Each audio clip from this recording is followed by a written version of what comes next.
네, 오늘 교사 헌신 예배로 모일 수 있어서 참 좋습니다.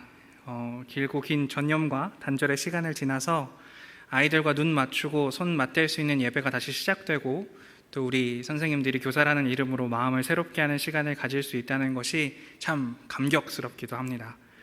아름다운 교회는 교회가 시작될 때부터 어린이, 청소년, 청년에 큰 관심과 힘을 쏟아왔습니다.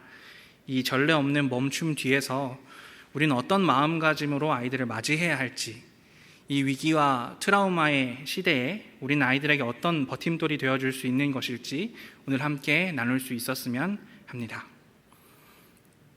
그 전에 우리 특송으로 고생해 주신 선생님들, 또 특별히 오늘 맨 앞줄에서 파란 옷과 리본으로 성경학교를 1차적으로 마치시고 특송해 주신 선생님들께 한 번 더 박수 보내드리도록 하겠습니다. 너무 감사합니다. 저는 평일에 지하철을 통해서 출퇴근을 하는데요, 집에서 역으로 가는 길에 제 시선을 사로잡는 문구가 하나 있습니다. 이 문구를 매일같이 보게 되는 건 아닌데, 아침에 이 문구를 눈에 들이면 어김없이 어떻게 해석할 것인가 역에 가는 내내 고민을 하고는 합니다. 어떤 문구인지 여러분들께 보여드리겠습니다. 이곳에 쓰레기를 버리지 말라고 화자는 이야기합니다. 근데 괄호 안에서 화자는 내 집 앞에 버리라고 이야기를 합니다. 저는 이 안내문을 볼 때마다 어떻게 해야 될지 모르겠습니다. 여기다 쓰레기를 버려야 하는 것인지 버리지 말아야 하는 것인지 도통 알 수가 없습니다. 물론 문맥상 이해하자면 각자의 집 앞에 버려라는 의미겠지만, 문자적으로 보면 여기다 버리라는 건지 버리지 말라는 건지, 그게 아니면 이 안내문을 쓰신 분의 집 주소를 알려줘야지 그분 집 앞에 버릴 수 있는 게 아닌가, 이런 생각이 들기도 합니다. 우리는 이런 글을 모순이라는 단어로 표현하곤 합니다. 내 집 앞에 아니라 내 집 앞에 버려라, 이런 게 모순인데요, 저는 요즘 한국교회에서 외치는 슬로건 중에서 굉장히 모순적이다 느껴지는 것이 하나 있습니다. 지금 교회 학교가 위기다, 다음 세대를 살리자라는 슬로건입니다. 여러분은 모순이 느껴지시나요? 아마 뭐가 문제인지 모르시는 분들도 계실 것 같습니다. 저는 누군가 이렇게 말할 때마다 왜 어린이, 청소년, 청년들이 교회에 많이 오지 않는지 알 것 같습니다. 두 가지 질문을 드려보겠습니다. 첫 번째 질문은 이것입니다. 다음 세대가 다음 세대라면 오늘의 교회는 누구를 위한 것인가 하는 질문입니다. 그러니 저는 다음 세대라는 표현이 좀 불편하다 싶습니다. 왜 우리 아이들은 지금 교회의 일원이지 못하고 항상 다음 세대여야 하는 것일까요? 여러분, 통합측 유명한 교회들에서 아이들에게 지출하는 예산이 전체 예산의 몇 %나 되는지 혹시 아십니까? 교회별 예산은 대부분 대회비라서 어느 교회가 몇 %다 이렇게 제가 폭로할 수는 없지만, 제가 휴민트를 통해 조사해 본 바로는 3.5%에서 4%가 많은 축에 속했습니다. 세상에 누가 주인을 위해서 3.5%와 4%밖에 되지 않는 돈을 지출한단 말입니까? 그뿐입니까? 어린이, 청소년, 청년의 의견이 반영될 수 있는 길도 전혀 없습니다. 그러니 다음 세대라고 하면서 오늘의 교회는 과연 누구의 것입니까? 헌금하시고 11조 하시는 어른들만의 교회일까요? 그렇다면 어린이들이, 청소년들이, 청년이 교회에 오지 않는 것은 당연한 것 아닐까요? 그곳은 나의 교회가 아니기 때문입니다. 두 번째 질문입니다. 왜 어린이와 청소년과 청년은 교회 학교의 학생이어야 할까요?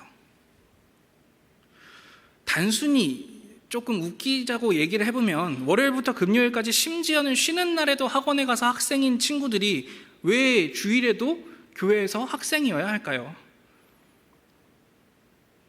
좀 더 진지하게 이야기해보자면, 우리는 아이들이 믿음과 성경을 배워야 하는 존재들이라고 생각하는데, 정말 우리 아이들이 우리보다 신앙의 습관이 없고 성경에 대한 지식이 절대적으로 부족하며 믿음이 부족한 존재일까요?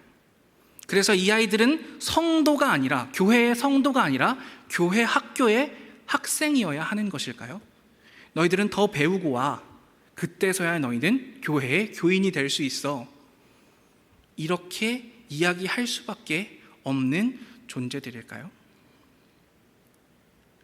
교회가 어른들의 것이고 미래에야 다음 세대의 것이라면 반복해서 이야기하지만 아이들이 이곳에 있어야 할 이유는 무엇인가요? 청소년들과 청년들이 교회에 나와야 할 이유는 무엇인가요? 봉사할 사람이 없어서인가요? 점점 교회 숫자가 줄어서 아무도 남지 않을까 봐일까요? 그런데 이런 일이 교회 안에만 있는 것은 아닌 것 같습니다. 좀 분위기 좋은 카페에 가면 어김없이 카페 입구에는 노 키즈존이라고 써 있습니다. 뭘 잘 못하는 사람들이라는 표현에는 어린이를 갖다 붙입니다. 주식을 못하면 주린이, 골프를 못 치면 골린이, 테니스를 못 치면 테린이라 부릅니다. 초글링이나 잼민이 같은 혐오 표현을 아무렇지도 않게 아이들에게는 사용합니다. 물론 문제가 있는 아이들도 있고 그 아이들을 고쳐줘야 하는 건 맞지만 저는 심리학 교수님, 심리학 정신과 의사 선생님들이 나오셔서 아이들은 이렇게 통제해야 되는데 여러분들이 못하고 있기 때문에 문제가 됩니다 라고 이야기하는 TV 프로그램들도 좀 불편하다 싶습니다. 정형화된 아이를 만들어내는 것은 아닐까요? 예로부터 그래왔던 것 같습니다. 아이들은 항상 무시받아왔고 아이들은 항상 모자란 존재로 여겨져 온 것이 사실입니다. 예수께서 이 땅에 계시던 시대는 아마 더 심했던 모양입니다.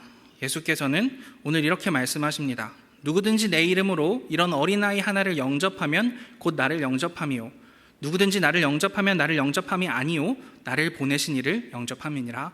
아멘. 이 말씀을 정확히 이해하려면 본문의 배경을 조금 더 알 필요가 있습니다. 이 본문은 예수께서 제자들이 누가 크냐라는 논쟁을 한 뒤에 조용히 그러나 엄격하게 제자들을 꾸짖으시는 장면입니다. 33절 후반절부터 이렇게 이야기합니다. 너희가 길에서 서로 토론한 것이 무엇이냐 하시되 그들이 잠잠하니 이는 길에서 서로 누가 크냐 하고 쟁론하였음이라. 그러자 예수께서 제자들을 불러서 앉히시고 이렇게 이야기하십니다. 누구든지 첫째가 되고자 하면 뭇 사람의 끝이 되며 뭇 사람을 섬기는 자가 되어야 하리라 하시고, 그리고 나서 오늘 본문 말씀이 나오는 겁니다. 누구든지 내 이름으로 이런 어린아이 하나를 영접하면, 이 말은 무엇입니까? 가장 낮은 사람, 가장 낮은 존재, 가장 아래에 있는 존재가 그때도 어린아이였다는 겁니다. 그런데 예수께서는 이렇게 이야기하시는 겁니다. 이 어린아이가 나와 같은 대우를 받을 수 있는, 어린아이를 영접하는 것이 나를 영접하는 것 같은, 어린아이를 영접하는 것이 하나님을 영접하는 것 같은 그런 공동체가 될 때 그곳이 진정한 교회가 아니겠느냐. 누가 크냐, 더 높은 자리에 누가 있냐, 누가 더 성경 몇 독 많이 했느냐, 누가 더 헌금 많이 냈냐, 이것이 아니라 가장 낮은 사람, 가장 모자란 것 같은 사람, 예배 시간에 떠들 수밖에 없는 존재, 예배 시간에 10분도 집중할 수 없는 존재들이 예수 그리스도처럼 취급받을 수 있고 하나님인 것처럼, 하나님을 영접하는 것처럼 그 존재들을 영접할 수 있을 때 그곳이 교회가 되고 하나님의 나라가 될 것이다. 예수께서는 이야기하고 계시는 겁니다. 가장 연약한 이들이 하나님처럼 여겨지는 교회가 예수께서 우리에게 바른 길이라고 알려주고 계시는 길입니다. 그러니 앞에 했던 얘기로 돌아가 보자면, 오늘 어린이와 청소년과 청년이 오늘의 교회의 주인이 되는 것, 이것이 우리가 아이들에게 물려주어야 할 신앙의 유산이 아닐까요?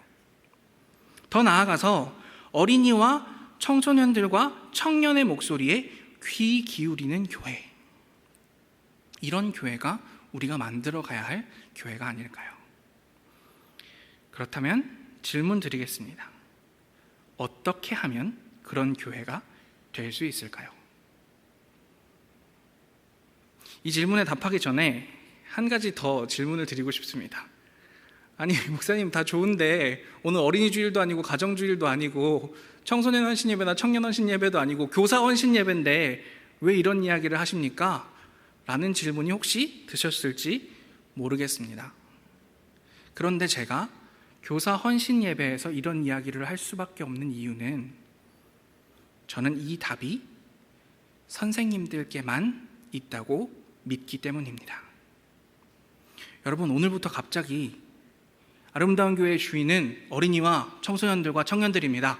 여러분 하고 싶은 거 해보십시오 라고 아이들에게 맡겨준다면 이제껏 한 번도 소리내어 보지 못하고 주인이 되어보지 못했던 우리 아이들이 갑자기 주도적이고 주체적으로 무언가를 할 수 있을까요? 어디 우리 아이들이 말하고 싶을 때 말하고 질문하고 싶을 때 질문하도록 교육받아 왔습니까? 아마 그러지 못할 겁니다.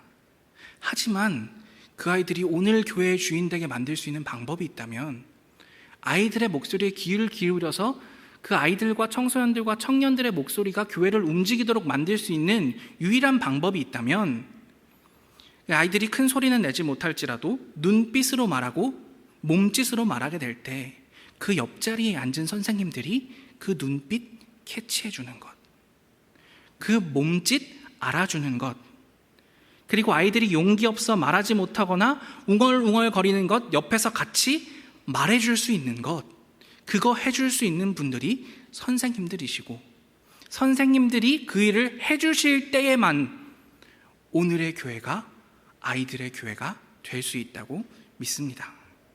그러니 아이들, 청소년, 청년들이 오늘의 교회가 되기 위해 꼭 필요한 분들은 선생님들이십니다. 아이들, 청소년, 청년들의 소리를 들을 수가 있는 귀가 있다면 그 유일한 귀는 선생님들이실 겁니다. 제가 좋아하는 말 중에 교학상장이라는 말이 있습니다. 선생님이 학생들에게 가르치면서 되려 배운다라는 의미입니다. 저는 우리가 오늘 이거 다짐했으면 좋겠습니다. 실제로도 많이 느끼고 계시지 않나요?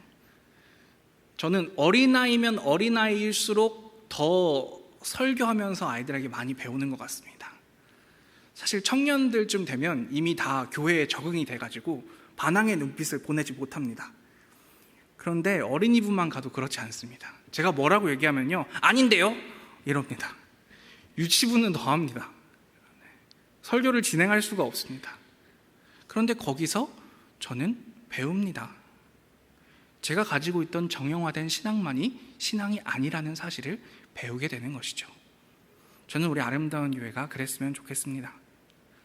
아름다운 교회 코로나 이후에 회복되면서 성도님들도 많이 오시고 또 앞으로 더 크게 성장해 가리라고 믿습니다. 그런데 이 아름다운 교회가 어른들 중심의 교회 아니었으면 좋겠습니다. 저 아멘 부탁 안 드리는데요, 이럴 땐 아멘 해주셔야 됩니다. 어른 중심의 교회 아니었으면 좋겠습니다. 어린이와 청소년과 청년들의 교회였으면 좋겠습니다. 그래야 아름다운 교회가 진정으로 하나님 아버지 앞에서 기쁘시게 할 수 있는 교회 될 수 있지 않을까요? 그들의 목소리가 들리고 그들의 목소리가 우리 교회의 의견이 되는 그런 일이 벌어질 때 저기 우리 목소리 들어주는 교회 있네? 아이들, 청소년들, 청년들이 교회에 오기에 기뻐하게 될 것이라 믿습니다. 그러니 우리 선생님들, 가르치는 선생님이 아니라 들어주고 배우는 선생님 되시기를 복빕니다. 그런 선생님이 되실 때 아이들이 선생님들을 깊이 존경하게 될 것이라고 생각합니다. 저는 그래서 우리 아름다운 세대별 교회들이 다 아름다운 교회 되었으면 좋겠습니다. 오늘 아이들의 교회, 아름다운 교회 되었으면 좋겠습니다. 더 이상 다음 세대에 힘쏟는 아름다운 교회가 아니라 아이들의 교회, 아름다운 교회 될 수 있기를 기도하겠습니다. 함께 기도하겠습니다. 하나님 감사합니다. 오늘 예수께서 어린아이에게 하는 것이 나에게 하는 것이다 라고 말씀하신 것을 바탕으로 우리가 오늘의 아름다운 교회가 아이들의 교회가 될 수 있는 것을 선생님들이 돕기로 다짐하는 시간 가졌습니다. 하나님, 저희들의 앞길 가운데 인도하여 주시옵소서. 가르치려는 사람들 되고자 하지 않고 듣고 배우는 사람들 될 수 있도록 우리 모두를 인도하여 주시옵소서. 모든 말씀 예수님 이름으로 기도합니다. 아멘.